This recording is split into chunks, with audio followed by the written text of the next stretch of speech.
A ideia de hoje, vou pegar um problema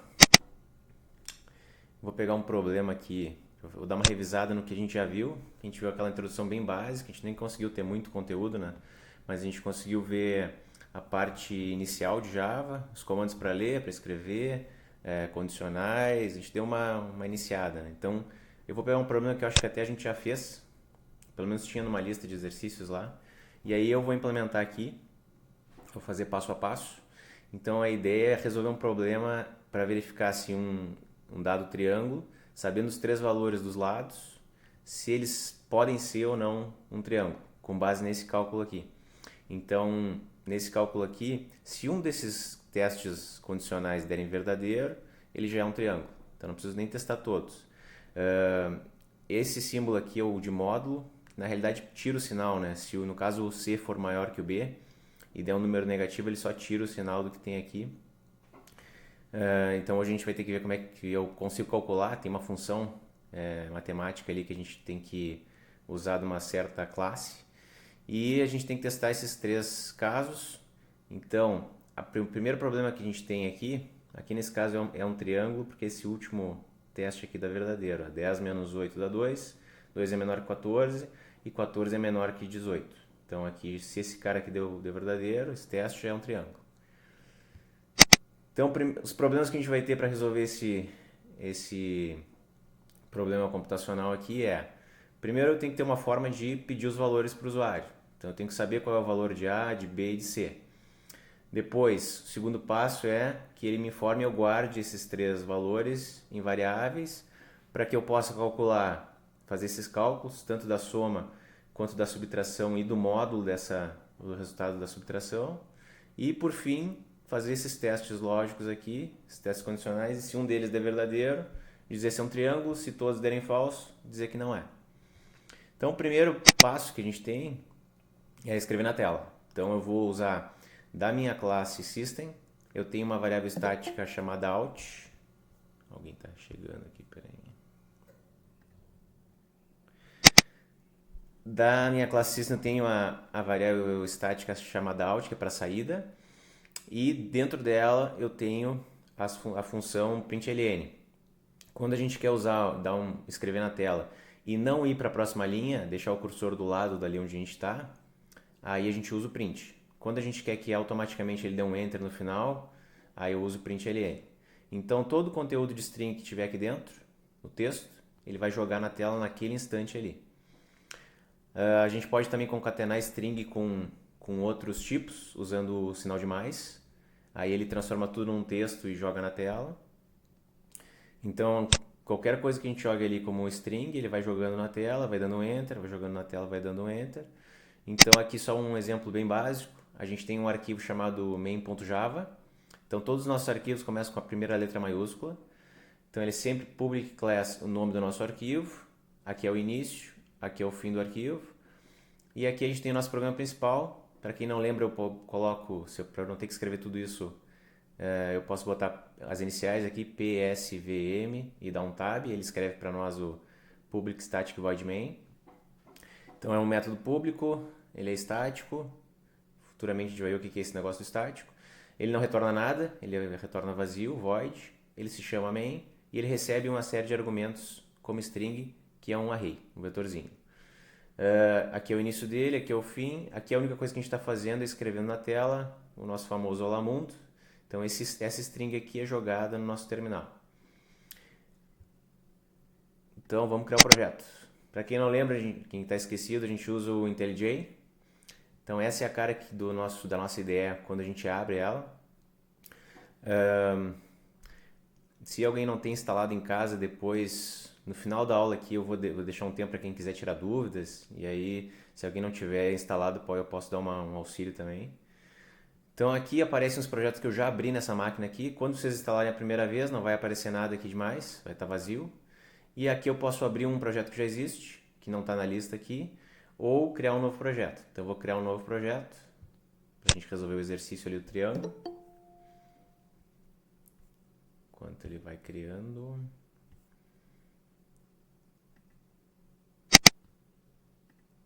Beleza.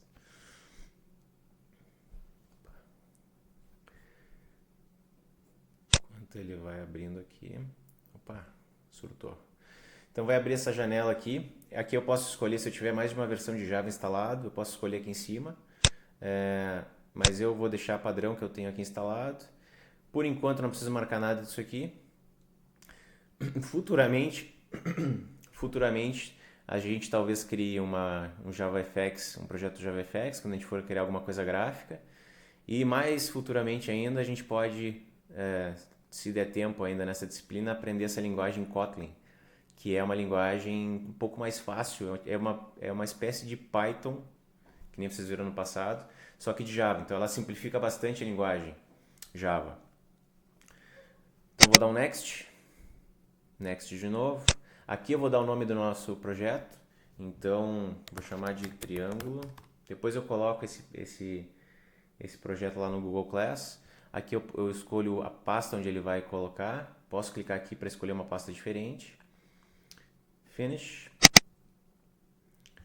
Vou voltar para cá.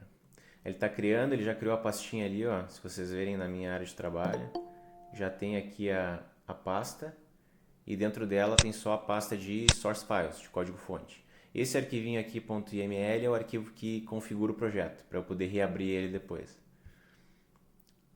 Quem que está entrando aqui? Opa. Beleza. Então ele cria o projetinho, aparece essa tela aqui inicial. Aqui no lado esquerdo a gente tem o projeto, com aquela pasta CRC.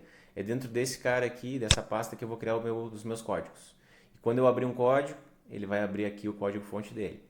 Então eu vou criar um novo arquivo, botão direito aqui, novo new, se tiver em inglês, Java Class, classe Java. Vou dar um nome, chamar de triângulo também. Não é bom dar um nome igual ao nome do projeto, não é uma boa. Exercício, revisão. Então esse é o nome do arquivo .java que ele vai criar fisicamente lá no computador. Ó, esse é o arquivo. Aqui, por enquanto, ele não é executável, porque eu não tenho o programa principal dentro dele. E para eu criar o nosso programa, public static void main, tab, ele criou, tá lá. Aí ele já cria com esse sinalzinho de verde, aparece esse cara aqui porque ele permite eu já executar por aqui. Então se eu mandar rodar aqui o exercício, ó, clico ali e mando rodar, ele por enquanto não vai fazer nada demais, porque eu não tenho nenhum código dentro. Mas quando ele terminar de executar, ele vai mostrar aqui embaixo o nosso terminal, a saída do que aconteceu quando ele executou. Tá meio lento aqui, ó. E quando eu quiser escrever na tela, que nem fazer o nosso Olá Mundo lá, a gente, tá lá, ele executou e não mostrou nada. Para fazer o nosso Olá Mundo, eu tenho essa tecla de atalho que é o Salt, para escrever o system.out.println. Aí se eu fosse escrever o Olá Mundo e rodar de novo, posso rodar de novo por aqui, ou depois que eu rodei uma vez eu posso rodar por aqui também. Deixar ele pensar.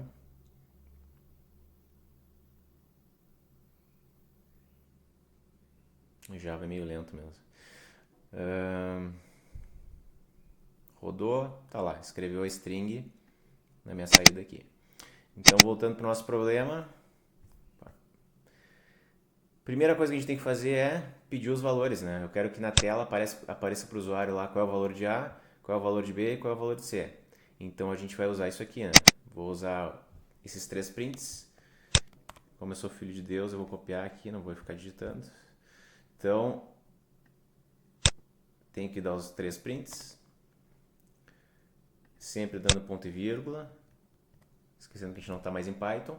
Então aqui, se eu executar isso agora, ele vai mostrar as 3 perguntas, mas como eu não estou guardando isso em informação, o dado de A, nem o dado de B, nem o dado de C em lugar nenhum, ele só vai passar a escrever e terminar meu programa. Então a gente precisa de um jeito de ler. Então, como é que eu leio dessa forma aqui? Primeira coisa que eu tenho que fazer, sempre que for ler alguma coisa em Java, é criar essa linha. Sem o buffer reader eu não consigo ler nada. Então, vamos copiar.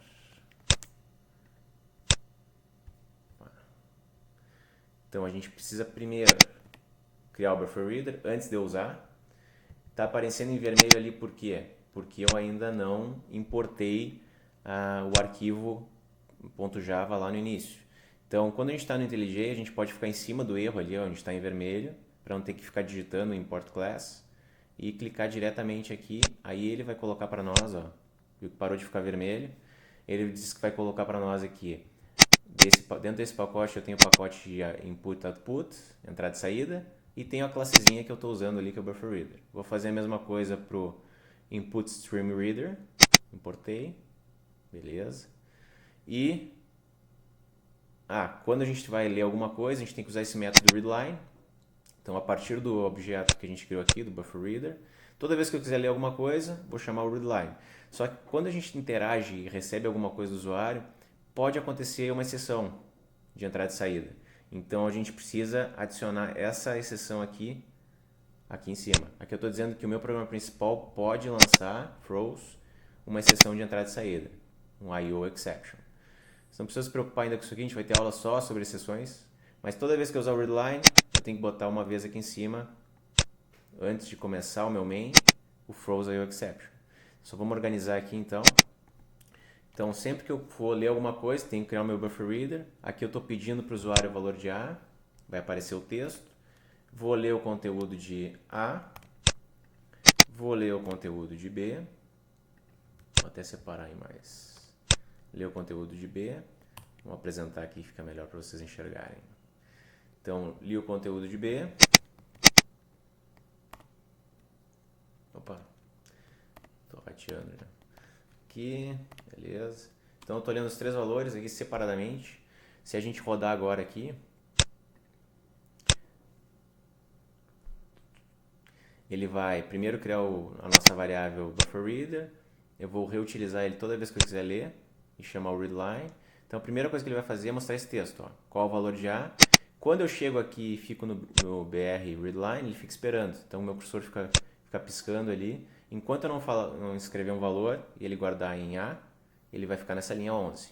Quando eu botar um valor ali e der um Enter, aí ele vai para a próxima instrução, que é essa, e vai pedir um novo valor. Aí ele está esperando aqui de novo. Aí eu vou dar um novo valor para ele. Ele vai mais para baixo, tá nessa instrução, já escreveu. Tá aqui, tá esperando. Eu vou botar mais um valor. E finalizar o nosso código, porque a gente não fez nada com A, B e C, né? Então eu vou agrupar aqui as leituras dos dados. Então aqui a gente leu os três valores e agora a gente precisa calcular. Então, a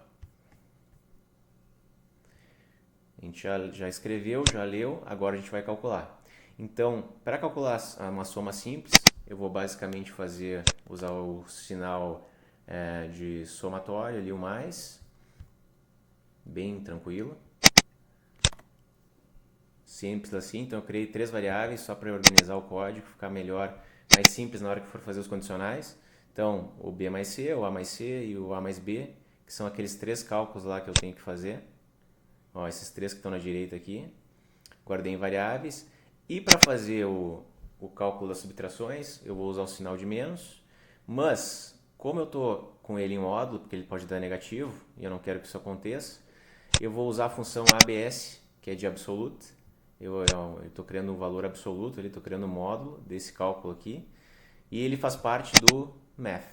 Então, esse é o arquivo que a gente vai usar. Então, a função está lá dentro. E é dentro dele que a gente vai pegar a função ABS para poder calcular o módulo.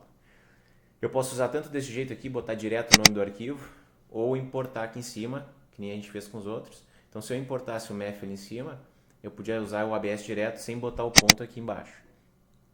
Então, aqui eu fiz os cálculos que eu precisava. Então, vamos só organizar aqui. Aqui eu fiz a entrada de dados. Li os dados.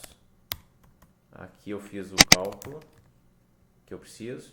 E agora eu preciso fazer os testes para verificar se é um triângulo ou não. Então, primeira coisa que eu vou fazer, eu tenho que fazer um if.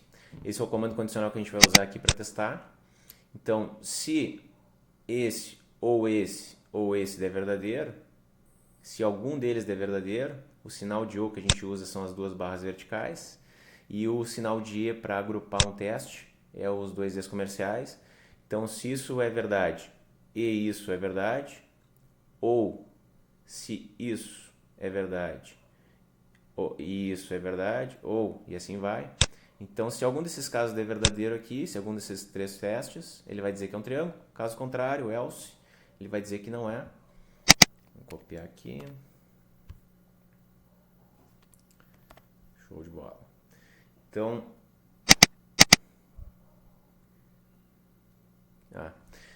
isso pode acontecer com vocês. Se vocês copiarem de algum lugar um código e colarem, vocês estão vendo aqui que a aspas duplas está diferente. Ó. Essa é a aspas duplas que vocês querem. Quando vocês copiam e colam de algum lugar, pode ser que ele venha com essas aspas duplas aqui errada.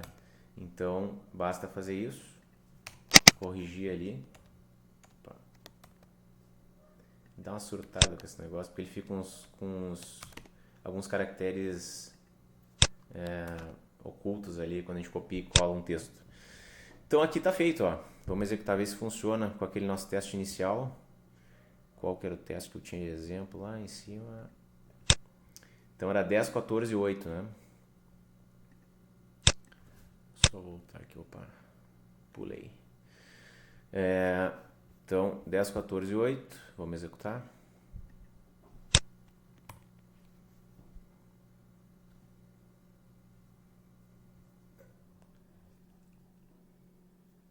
Show de bola, ele está lá na primeira parte, que é essa parte aqui, está pedindo o valor.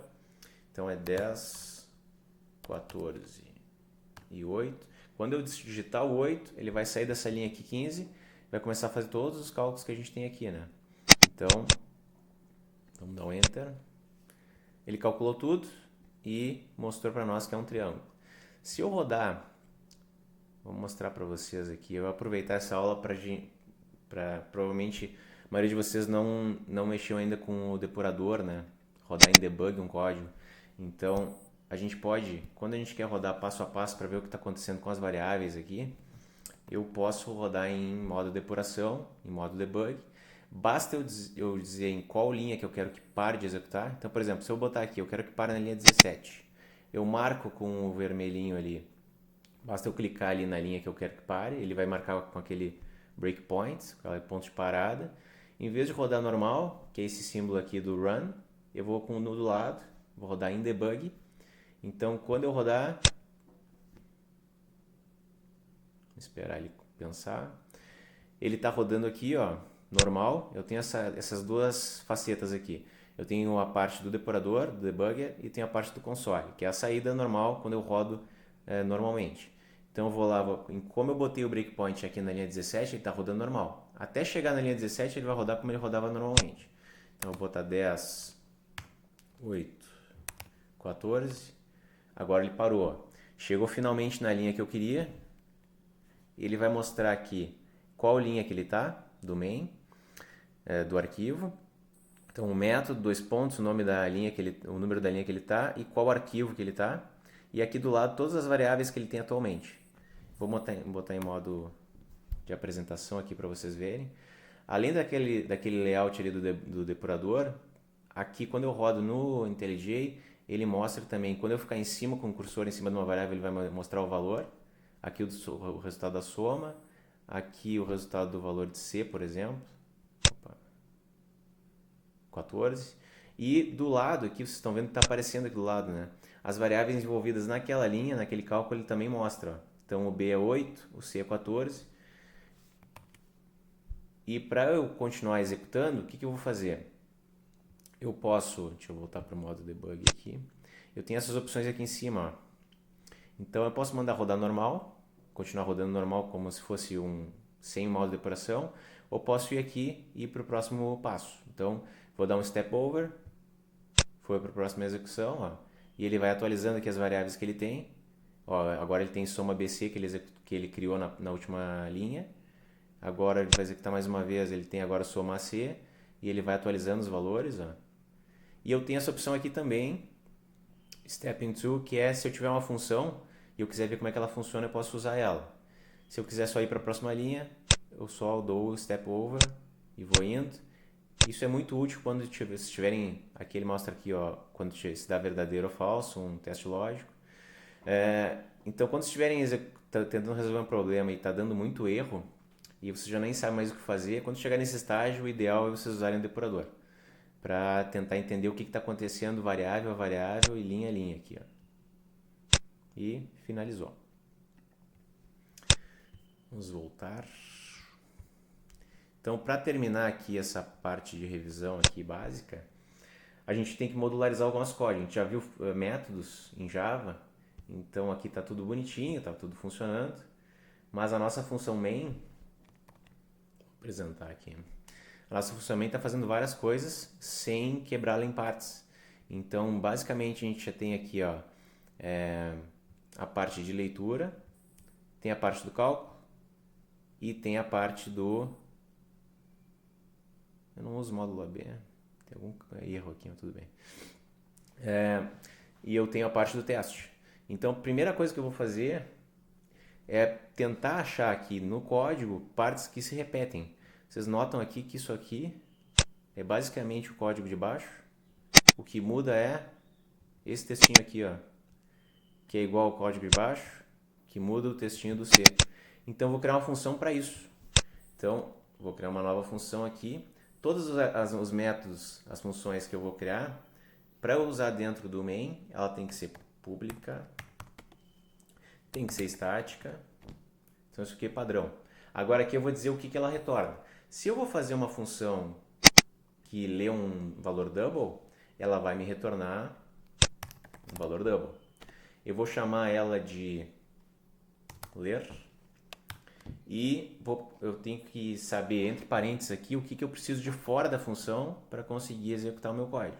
Então aqui o que eu tenho que saber? O texto que eu tenho que mostrar. Isso é o que vai mudar desse código para esse código e para o código de baixo. Então aqui eu tenho que receber um texto com o lado que eu quero fazer a leitura. Então a única coisa que eu tenho que fazer dentro desse código aqui, basicamente, é o que eu já fazia. Qual é a diferença? Eu preciso ter um buffer reader. Então, como eu só vou usar para leitura o buffer reader dentro dessa função aqui, eu vou usar sempre o escopo mais reduzido. Então já não vai estar mais no meu main principal, porque eu só vou usar aqui dentro. Então crio o buffer reader, escrevo o texto, só que o texto mudou um pouquinho, né? Eu tenho que mudar para concatenar o texto que eu tenho lá com o lado que ele me pediu, com o ponto de interrogação. Agora, toda vez que ele executar, ele vai me passar aqui o texto A, ou o texto B, ou o texto C. Aqui eu estou lendo. Como esse método pode gerar essa exceção, eu também tenho que repassar o problema para o main. E no final, a última coisa que eu vou fazer é retornar o A. Então, criei o buffer reader, escrevi na tela, passando o lado que ele me disse lá o texto. Então, o valor de A, o valor de B, o valor de C. Li o texto com readline, transformei para double. Esqueci de comentar isso, mas toda vez que eu uso o readline, ele lê uma string, um texto. E aqui eu estou convertendo para double. Então, se fosse para float, eu colocaria float com F maiúsculo, ponto parse float. Se fosse para inteiro, eu colocaria integer, ponto parse int. E assim sucessivamente. Ia mudar o tipo de informação aqui. E aqui eu estou retornando A. É isso.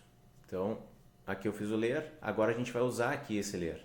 Então, para não ficar todo esse código aqui, a gente vai ter a variável A, só que a gente vai usar a leitura da função que eu criei lá em cima.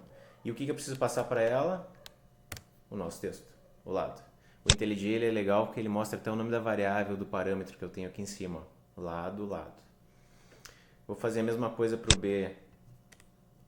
Então, double B, recebe ler o texto B. Double. Beleza. Vou fazer a mesma coisa para o C. Então vocês veem que... Vamos chamar de... Vamos deixar um pouquinho melhor. Então o nome da função, dos métodos de vocês tem que ser sempre o mais claro possível, né? Então eu vou, em vez de botar só ler, que pode ser ler qualquer coisa, eu vou botar ler lado.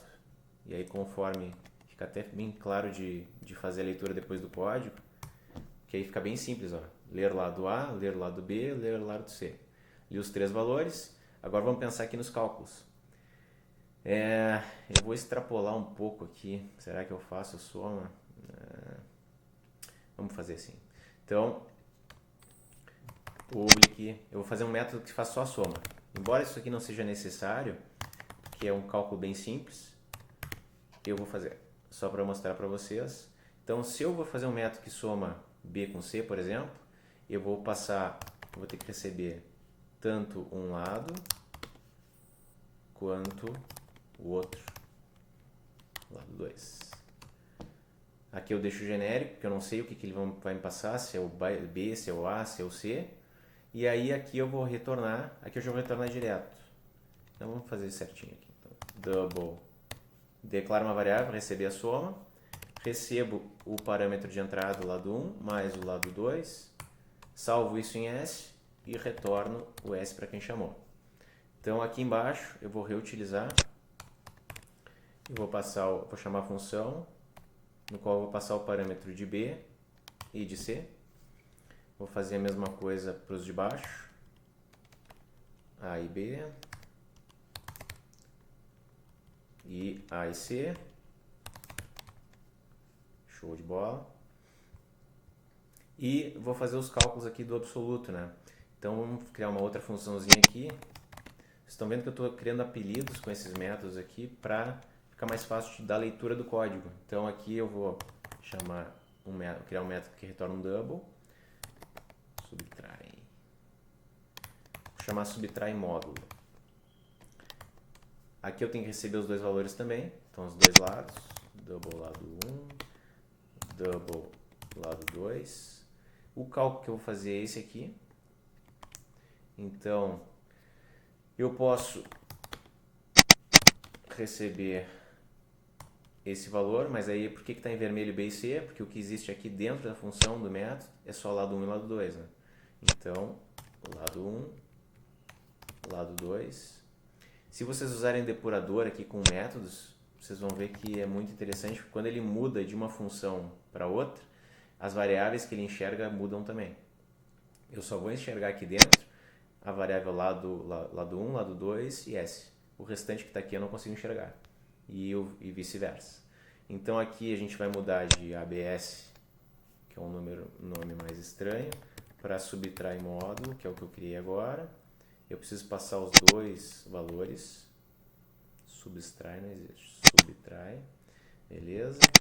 Vou fazer isso para os dois de baixo. Vocês vão vendo que está ficando praticamente um texto aqui. Ó. Ler lado A, ler lado B, ler lado C. Soma, soma, soma. Subtrai módulo. Aqui vamos botar o A e o C. Aqui o A e o B. Tá lá.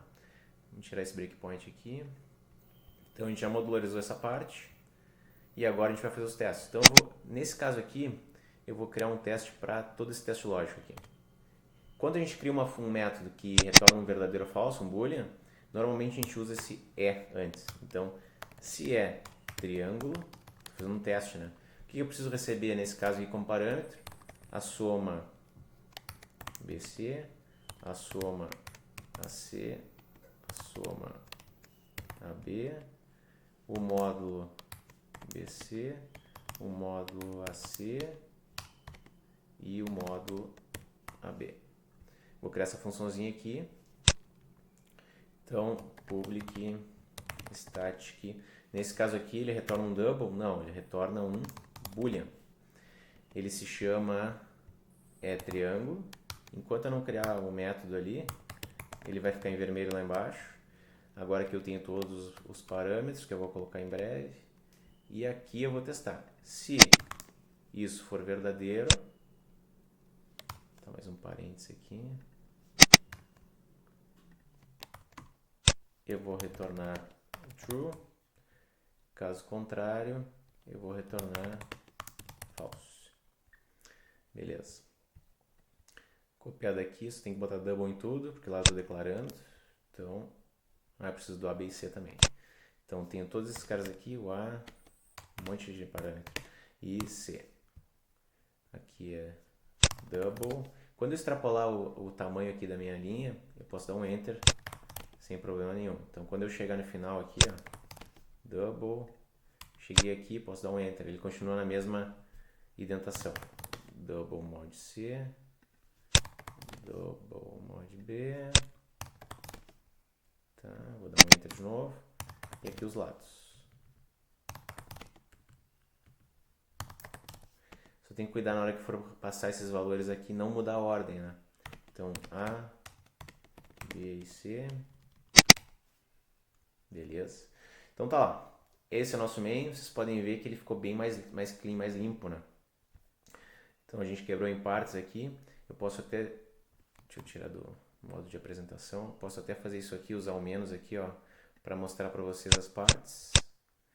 E isso facilita bastante porque na hora que eu for usar esse programa e depois quiser mudar um jeito que eu calculo, por exemplo, subtrai módulo, basicamente eu vou só ir aqui, modificar o cálculo e não preciso nem tocar no meu programa principal no meio. Então é isso. Eu coloquei aqui uns... Essa apresentação tá lá no Google Classroom. Aqui é o link para baixar a IDE. E aqui é o link para baixar o Java, para quem não tem ainda no computador. Eu vou colocar aqui esse projeto lá. E... Deixa eu ver aqui. Onde é que foi parar meus slides? Tudo bem. E aqui eu vou colocar, ó, eu já coloquei um material, todo aquele material que a gente tinha, que a gente já viu em aula. Então, os PDFs, ó, com os slides da revisão. Eu tenho uns 3 vídeos aqui que eu coloquei lá no YouTube também dessa parte inicial. Coloquei os links das playlists que a gente vai ver ao longo do curso, da disciplina. Então, a gente está nessa fase aqui dos cursos de Java. Futuramente a gente vai fazer uns jogos com libgdx. E se der tempo a gente entra um pouco na linguagem Kotlin. E a nossa próxima aula eu pretendo fazer daqui a 2 semanas. Até lá, gostaria que vocês fizessem esse exercício aqui, que está lá também. Então vai ter tempo suficiente para vocês darem uma olhada nos vídeos, com calma, dar uma revisada na matéria. Quem estiver tendo dificuldade pode entrar em contato comigo, a gente marca uma revisão, aí, um auxílio, um atendimento online. Então aqui a ideia é que vocês façam um método, uma função, para verificar, recebendo uma string, uma palavra, verificar se a senha é válida ou não. Então ela tem que seguir algumas regras, ela tem que ter pelo menos 10 caracteres, tem que fazer esse teste. Então tem a aula de strings, tem que dar uma revisada também. A senha só pode ter letras e números, e a senha tem que ter no mínimo 5 dígitos. E aí você tem que fazer um programa principal para usar esse método e pedir para o usuário uma senha e dizer para ele se ela é válida ou não é.